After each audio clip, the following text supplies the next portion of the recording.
So, picture this. It's late January 2026, and suddenly, an Arctic blast barrels in, dropping temperatures way below freezing across nearly two-thirds of the U.S. We're talking 150 to 190 million people under cold alerts. And if you run a fleet, that freeze warning isn't just a scary weather headline. That's the thing. People might see freeze warning and just think, oh, toss an extra blanket in the cab. But for fleets, it's a full-blown operational alarm. When roads close, black ice pops up, and drivers get stranded, it doesn't just threaten schedules, it hits your bottom line hard. Exactly, and what's wild is how fast a normal route can go from routine to no-go the moment that warning comes out.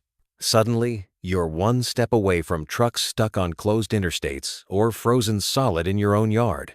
And it's not just about lost time. There's this ripple effect. Missed deliveries, safety risks, recovery costs, and the pressure ramps up when everyone's racing to fix the same problems at once. That brings us right to the heart of what a freeze warning actually signals for fleet managers. So let's break down what a freeze warning actually means.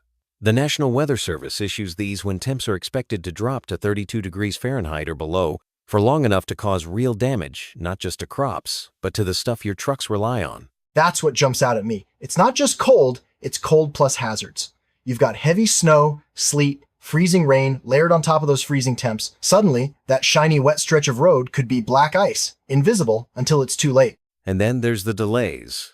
Slower road clearing, extended transit times, and basically every driver dreading a no start at 5 a.m. Ignoring the warning isn't just risky, it's a recipe for last-minute, expensive problems. Honestly, I've seen fleets try to push through, thinking it's just another challenge, but the risk of crashes or stranded equipment and cold-stressed drivers escalates fast. So, how does this warning actually play out in day-to-day fleet operations? Well, first off, the transit times get thrown out the window. With state emergencies, snow-packed roads, and ice-laden bridges, it's no wonder major interstates are closing, and some places are even banning heavy trucks altogether. Yeah, and it's not just road issues. Equipment takes a beating too. During the last Arctic blast, we saw fuel, gelling, batteries giving up, and frozen airlines. Even Texas refineries slowed down, which rippled into fuel availability for everyone. It's a perfect storm. Trucks can't move, parts get harder to find. And if your dispatch team is still planning with normal timelines, they're basically asking drivers to choose between safety and unrealistic schedules. And let's not forget the drivers themselves.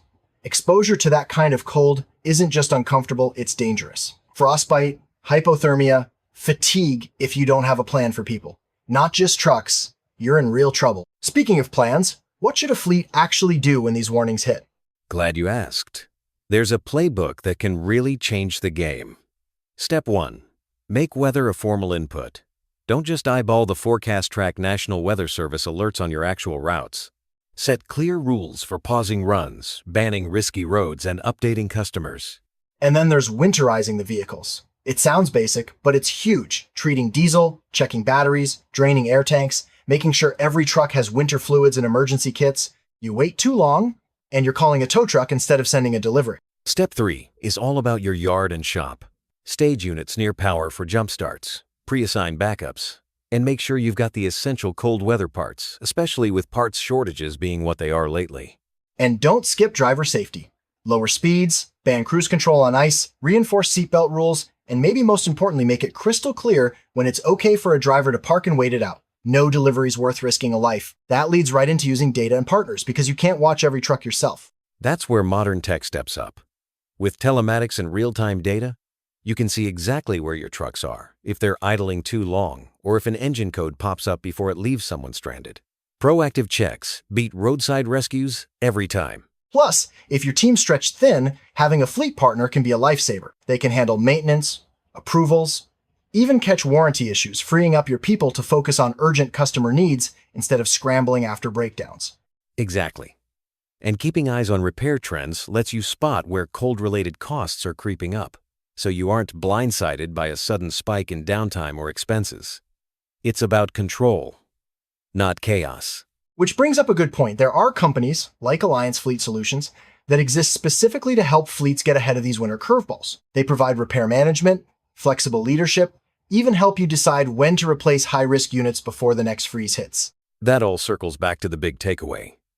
You can't stop winter, but you can absolutely manage it. The fleets that come out ahead aren't lucky. They plan, winterize, and use real data to make decisions, not just hope for the best. And honestly, every year brings another round of Arctic blasts and freeze warnings. If you're still improvising once the roads are already closed, it's too late. But with the right playbook and maybe a smart partner, winter storms just become another challenge, not a crisis.